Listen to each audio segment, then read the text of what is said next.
at patawarin mo ang aking kasalanan. Ako'y kaawaan,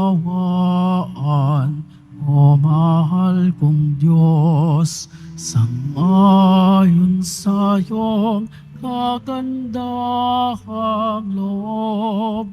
Mga kasalanan ko'y iyong awin, ayon din sa iyong pag-ibig sa akin.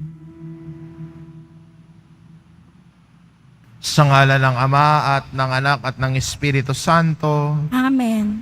sumainyo ang Panginoon. At sumaiyo rin. Mga kapatid, aminin natin ang ating mga kasalanan upang marapat tayong gumanap sa banal na pagdiriwang.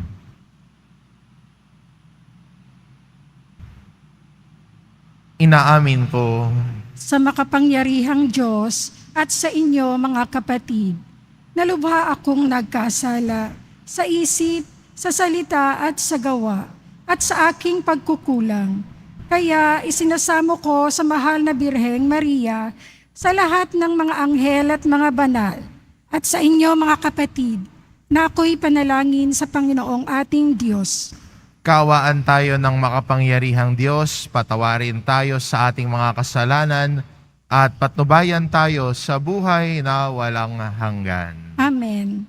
Panginoon, kaawaan mo kami. Panginoon, kaawaan mo kami. Kristo, kaawaan mo kami. Kristo, kaawaan mo kami. Panginoon, kaawaan mo kami. Panginoon, kaawaan mo kami. Manalangin tayo.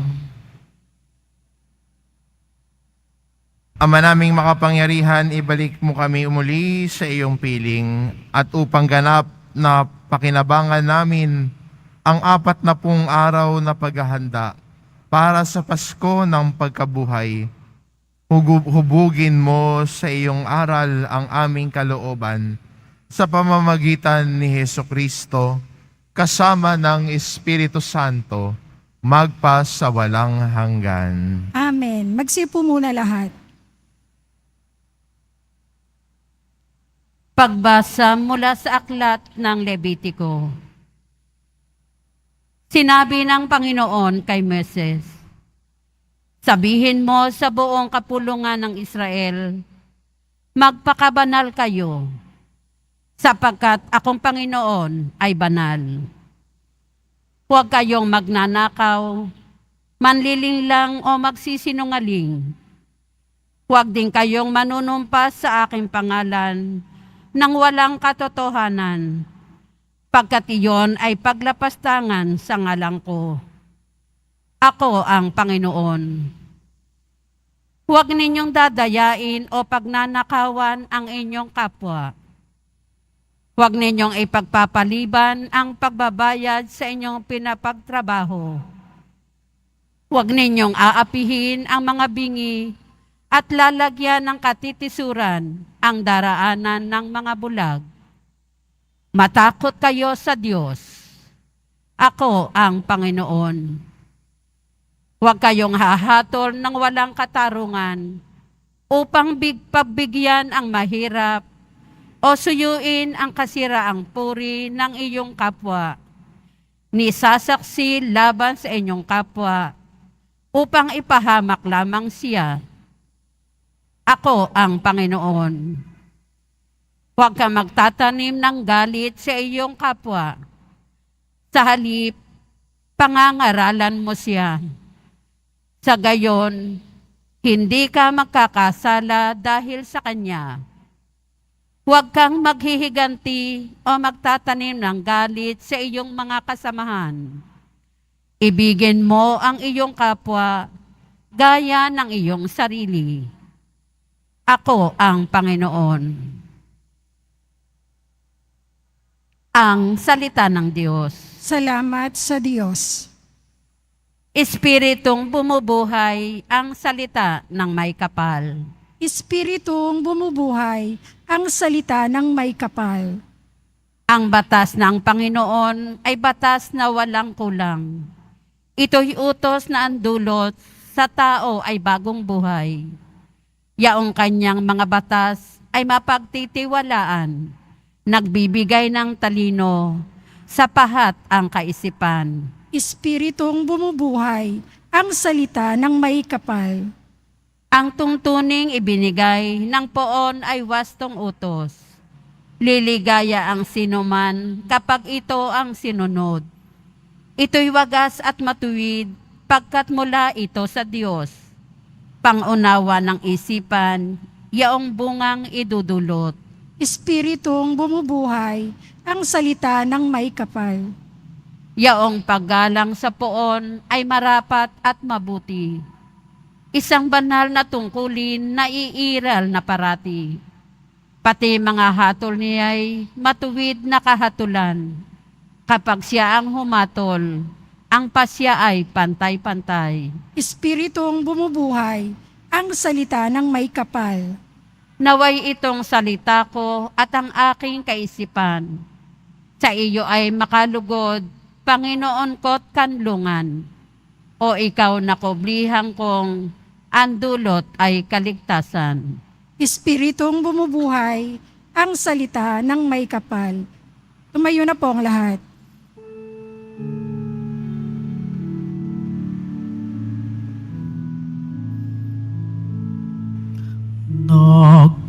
Nagpupuri kami sa'yo, Panginoong Hesu Kristo.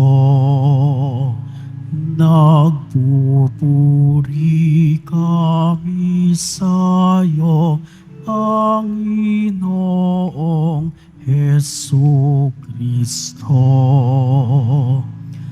Ngayon'y panahong marapat, panahon ng pagliligtas, araw ngayon ng pagtawag, upang makamit ang habag ng Panginoong matapat. Nagpupuri kami sa'yo, Panginoong Hesu Kristo.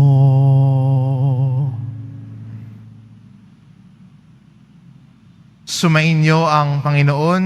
At sumaiyo rin. Ang mabuting balita ng Panginoon ayon kay San Mateo. Papuri sa iyo, Panginoon. Noong panahong iyon, sinabi ni Jesus sa kanyang mga alagad, darating ang anak ng tao bilang hari, kasama ng kanyang mga anghel, at luluklok sa kanyang maringal na trono. Sa panahong iyon, matitipon ng lahat ng tao. Sila'y pagbubukod-bukurin niya tulad ng ginagawa ng pastol sa mga tupa at mga kambing. Ilalagay niya ang sa kanyang kanan ang mga tupa at sa kaliwa ang mga kambing. At sasabihin ng hari sa mga nasa kanan, halikayo mga pinagpala ng aking ama. Pumasok na kayo at manirahan sa kahariang inihanda para sa inyo mula pa nang likain ang sanlibutan. Sapagkat ako'y nagutom at inyong pinakain, nauhaw at inyong pinainom. Ako'y isang dayuhan at inyong pinatuloy. Ako'y walang maisuot at inyong pinaramtan. Nagkasakit at inyong pinuntahan. Ako'y nabilanggo at inyong pinuntahan. Sasagot ang mga matuwid, Panginoon, kailan po namin kayo nakitang nagutom at aming pinakain, o nauhaw at aming pinainom? Kailan po kayo naging dayuhan at aming pinatuloy? O kaya'y walang maisuot at aming pinaramtan? At kailan po namin kayo nakitang may sakit o nasa bilangguan at aming dinalaw? Sasabihin ng hari, Sinasabi ko sa inyo nang gawin ninyo ito sa pinakahamak sa mga kapatid kong ito ay sa akin ninyo ginawa. At sasabihin naman niya sa mga nasa kaliwa, lumayo kayo sa akin mga sinumpa. Kayo'y pasa sa apoy na di mamamatay na inihanda para sa diablo at sa kanyang mga kampon. Sapagkat ako'y nagutom at hindi ninyo pinakain, nauhaw at hindi ninyo pinainom. Ako'y naging isang dayuhan at hindi ninyo pinatuloy. Ako'y nawalan ng maisuot at hindi ninyo pinaramtan. Ako may sakit at nasa bilangguan at hindi ninyo dinalaw. At sasagot din sila, Panginoon, kailan po namin kayo nakitang nagutom, nauhaw, naging dayuhan, nawalan ng maisuot, may sakit o nasa bilangguan at hindi namin kayo pinaglingkuran? At sasabihin sa kanila ng hari, sinasabi ko sa inyo, nang pagkaitan ninyo ng tulong ang pinakahamak sa mga ito, ako ang inyong pinagkaitan. Itataboy ang mga ito sa kaparusahang walang hanggan, ngunit ang mga matuwid ay tatanggap ng buhay na walang hanggan. Ang mabuting balita ng Panginoon. Pinupuri ka namin, Panginoong Hesus Kristo. Magsiyo po muna tayong lahat. Sa ating patuloy na paglalakbay sa panahon pong ito ng Kwaresma, ay patuloy din tayong pinaalalahanan ng ating mga pagbasa na ang paglalakbay po natin ay sana'y magkaroon ng bunga. Magkaroon ng bunga sa ating buhay sa pamamagitan ng ating pagbabalik loob at pagbabago ng sarili. Sayang naman po kung dumaan ang Kwaresma na tila'y parang walang nangyari. Napagod lang tayo sa kakagawa ng mga tila'y nakasanayan natin mga tradisyon. Pero kung hindi ito nagdulot ng pagbabago sa buhay natin, kung hindi po ito nagdulot ng ating pagbabalik loob sa Diyos, sayang napagod ka lang. At ang ating mga pagbasa ay nagpapaalala sa atin na ang ating pagbabalik loob sa Diyos ay nagpapaalala na merong nagbabago, hindi lang po sa isip natin, kundi sa ating gawa, sa ating pakikitungo sa kapwa natin, meron hong nagbabago. At doon po nakikita ang bunga ng mga pagdarasal, pag-aayuno, kung nagbabago ba ang buhay natin. Kaya po magandang imbitasyon sa atin ito ngayon ng ating Ebanghelyo at ang ating mga pagbasa tungo sa pagbabago ng buhay. Sa ating Ebanghelyo, madalas natin naririnig ang talinhagang ito ni Jesus, ang talinhaga ng huling paghuhukom, kung saan ang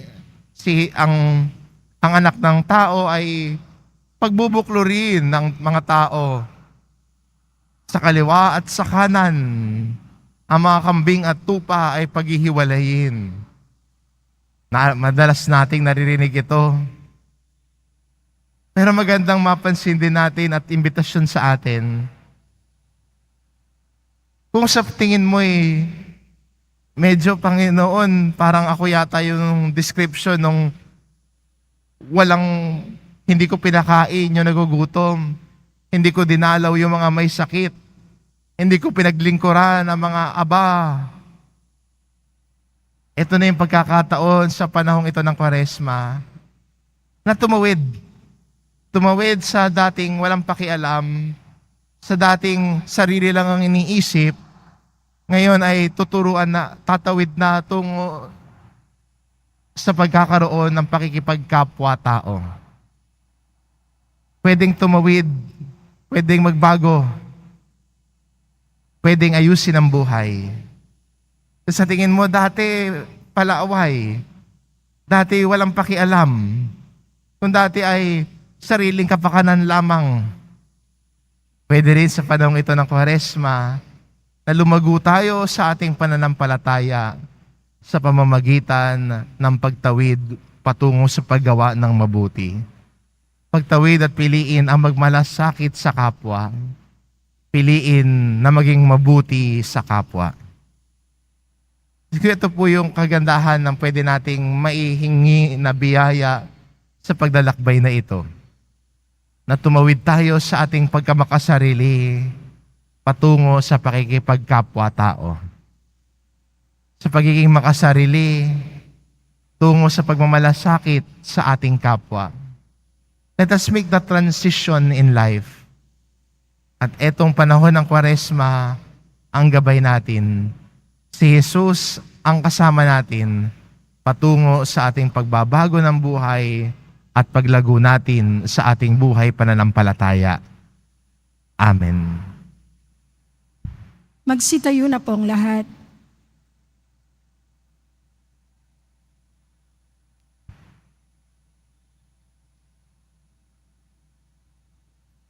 Minamahal ko mga kapatid, inihahayag ng Panginoon ang misteryo ng kaharian ng Diyos sa mga taong buong pagmamahal na kumakalinga sa mga dukha at nagugutom.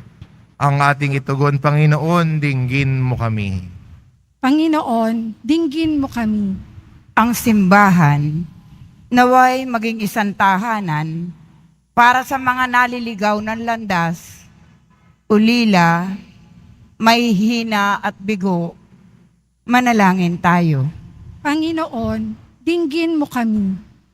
Ang mga mayayamang bansa naway taimtim na magsagawa ng mga hakbang upang makatulong sa pag-unlad ng mahihirap na bansa.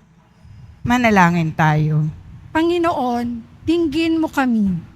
Ang mga napariwara at mga itinakwil ng lipunan naway maakit sa kaharian ng Diyos sa pamamagitan ng ating pagkakawang gawa. Manalangin tayo. Panginoon, dinggin mo kami. Sa ating mga tahanan, lugar ng hanap buhay, at sa pamayan ng ating kinabibilangan, naway maipalaganap natin ang paghahari ng Diyos. Manalangin tayo. Panginoon, dinggin mo kami. Ama, nababatid namin ang iyong walang hanggang pag-ibig para sa lahat ng tao. Kaya may pagtitiwalang inidalapit namin sa iyo ang aming mga kahilingan. Sa ngalan ni Jesucristong aming Panginoon. Amen. Magsiupo na po ang lahat.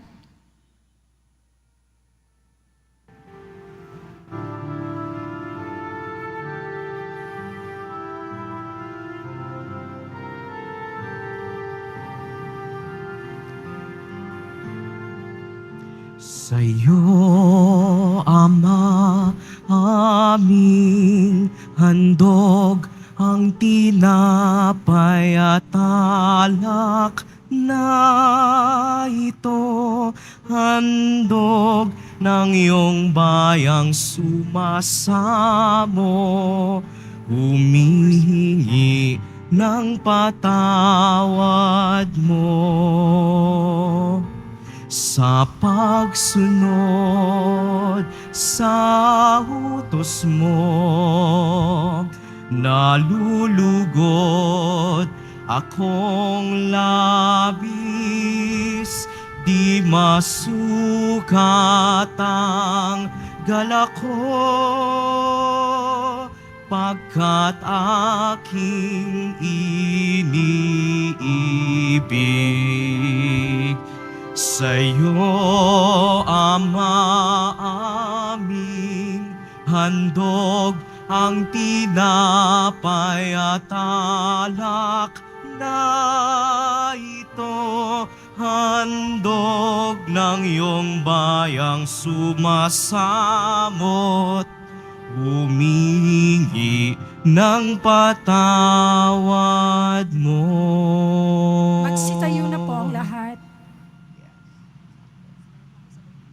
Manalangin kayo mga kapatid, upang ang paghahain natin ay kalugdan ng Diyos amang makapangyarihan. Tanggapin nawa ng Panginoon itong paghahain sa iyong mga kamay, sa kapurihan niya at karangalan, sa ating kapakinabangan at subuong sambayanan niyang banal. Ama naming lumikha, maging kalugod-lugod nawa sa iyo ang aming paghahain, upang sa iyong pagtataguyod ay pabanalin nito ang aming pamumuhay, sa ipagkakamit namin nito ng iyong awa at kapatawaran.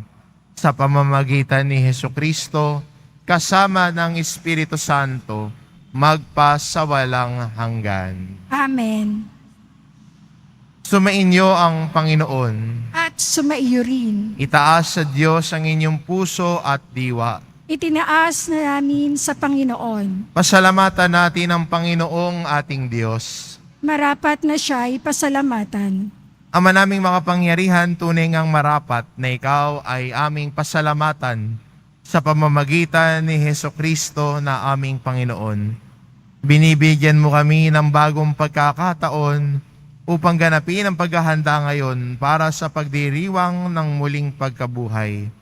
Kaisa ng iyong anak na minamahal, aming inilalaan ang panahon, talino't yaman para ganapin ang iyong kalooban, na ang kapwa-tao ay lubos na damayan. Sa pagdiriwang namin sa aming pagsilang, bilang mga kaanib ng iyong sambayanan, kami iyong pinagkakamit ng katayuang ganap sa pagtatangkilik. Kaya kaysa na mga anghel na nagsisiawit ng papuri sa iyo, nang walang humpay sa kalangitan, kami nagbubunyi sa iyong kadakilaan. Santo, Santo, Santo, Panginoong Diyos ng mga hukbo, napupuno ang langit at lupa ng kadakilaan mo. O sana sa kaitaasan, pinagpala ang naparirito sa ngalan ng Panginoon. O sana sa kaitaasan, magsiluhod po ang lahat. Ama naming banal, ikaw ang bukal ng tanang kabanalan, kaya't sa pamamagitan ng iyong Espiritu, gawin mong banal ang kaloob na ito, upang para sa amin maging katawan at dugo ng aming Panginoong Hesukristo. Bago niya pinagtiis ang kusang loob na maging handog, hinawakan niya ang tinapay, pinasalamatan kanya, pinagati-hati niya iyon, iniabot sa kanyang mga alagad at sinabi, "Tanggapin ninyo lahat ito at kanin, ito ang aking katawan na ihahandog para sa inyo."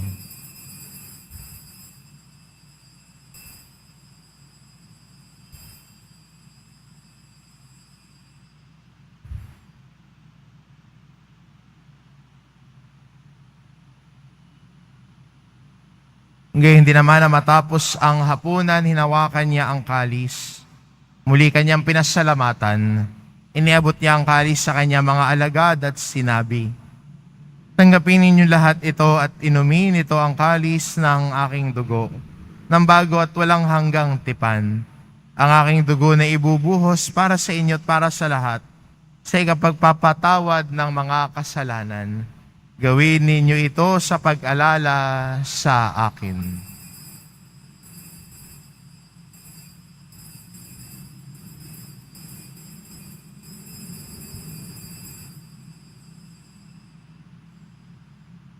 Magsitayo na po ang lahat.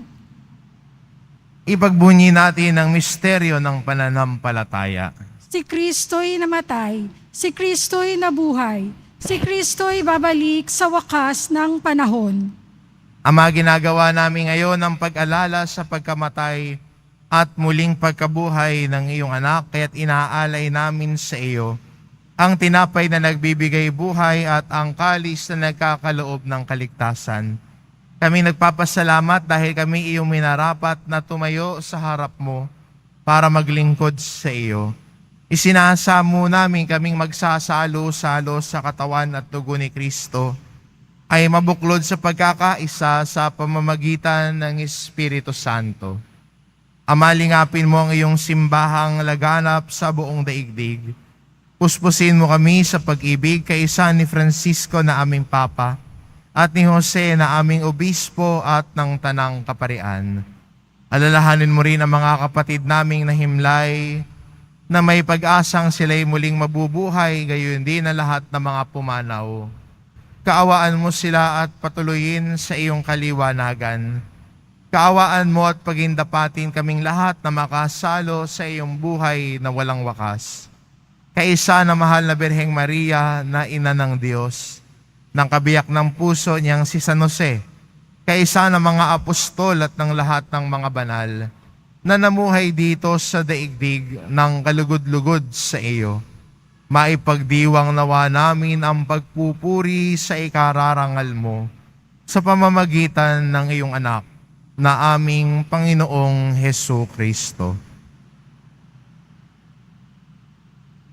Sa pamamagitan ni Kristo, kasama niya at sa Kanya ang lahat ng parangal at papuri ay sa iyo, Diyos amang makapangyarihan, kasama ng Espiritu Santo, magpa sa walang hanggan. Amen. Sa tagubilin ng mga nakagagaling na utos at turo ni Jesus na Panginoon natin at Diyos, ipahayag po natin ng lakas loob. Ama namin, sumasalangit ka, sambahin ang ngalan mo, mapasa amin ang kaharian mo, sundin ang loob mo dito sa lupa para nang sa langit. Bigyan mo kami ngayon ng aming kakanin sa araw-araw at patawarin mo kami sa aming mga sala para nang pagpapatawad namin sa nagkakasala sa amin. At huwag mo kaming ipahintulot sa tukso at iadya mo kami sa lahat ng masama. Hinihiling namin kami adya sa lahat ng masama pagkalooban ng kapayapaan na araw-araw. Iligtas sa kasalanan at ilayo sa lahat ng kapahamakan. Samantalang aming pinananabikan ang dakilang araw ng pagpapahayag ng tagapagligtas naming si Hesu Kristo. Sapagkat iyo ang kaharian at ang kapangyarihan at ang kapurihan magpakailanman. Amen. Panginoong Hesu Kristo, sinabi mo sa iyong mga apostol, kapayapaan ang iniiwan ko sa inyo. Ang aking kapayapaan ang ibinibigay ko sa inyo. Tungayan mo ang aming pananampalataya at huwag ang aming pagkakasala. Pagkalooban mo kami ng kapayapaan at pagkakaisa ayon sa iyong kalooban, kasama ng Espiritu Santo, magpa sa walang hanggan. Amen. Ang kapayapaan ng Panginoon ay laging sumainyo. At sumaiyo rin. Magbigayan kayo ng kapayapaan sa isa't isa. Kordero ng Diyos na nag-aalis ng mga kasalanan ng sanlibutan, maawa ka sa amin. Kordero ng Diyos na nag-aalis ng mga kasalanan ng sanlibutan, maawa ka sa amin. Kordero ng Diyos na nag-aalis ng mga kasalanan ng sanlibutan, ipagkaloob mo sa amin ang kapayapaan. Magsiluhod po ang lahat. Ito ang kordero ng Diyos, ito nag-aalis ng kasalanan ng sanlibutan. Mapalad ang mga inaanyayahan sa kanyang piging. Panginoon, hindi ako karapat-dapat na magpatuloy sa iyo. Ngunit sa isang salita mo lamang ay gagaling na ako.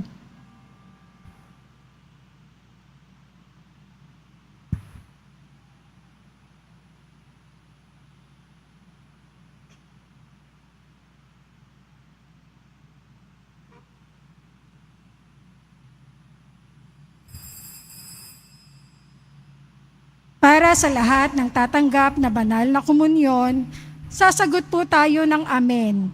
Pagkasabi ng pari o ng lay minister ng katawan ni Kristo at isubo agad sa bibig bago umalis sa harapan ng pari o lay minister. Sumunod po tayo. Maraming salamat po.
Manalangin tayo. Ama naming mapagmahal, sa aming pagsasalo ngayon sa iyong banal na piging, naway mapakinabangan ang buong pagkatao namin upang ang iyong kaligtasang dulot ay aming kamtin at ang kagalingang kaloob mo ay ganap na tamasin sa pamamagitan ni Hesukristo kasama ng Espiritu Santo magpa sa walang hanggan. Amen. Sumainyo ang Panginoon. At sumaiyo rin. Mahal na pong Jesus Nazareno, inihayag mo sa pamamagitan ng krus ang walang maliw na pag-ibig ng Diyos sa sangkatauhan. Pakinggan mo ang kahilingan ng iyong angkan na nagsusumamo sa iyo. Makamtan nawa nila ang iyong katugunan at tanggapin ang kasagutan ng may utang na loob na tinatanaw. Basbasan din po ninyo ang mga may daladala nilang imahen at dasalan. Sa pamamagitan ng bendisyon na ito, naway maalala nila ang mga pangako nila noon sa binyag, na ikaw ang kanilang iibigin at paglilingkuran bilang Panginoon magpa sa walang hanggan. Amen. At pagpalain kayo ng ating mapagmahal na Diyos, ang Ama at ang Anak at ang Espiritu Santo. Amen. Humayo kayo, taglay ang kapayapaan ng Poong Jesus Nazareno. Salamat sa Diyos.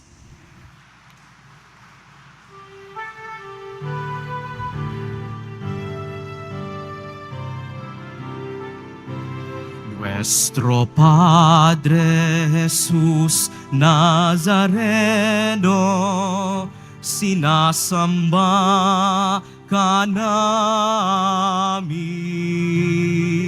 pinipintuho ka namin, aral mo ang aming buhay at kaligtasan. Nuestro Padre Jesus Nazareno, iligtas mo kami sa kasalanan.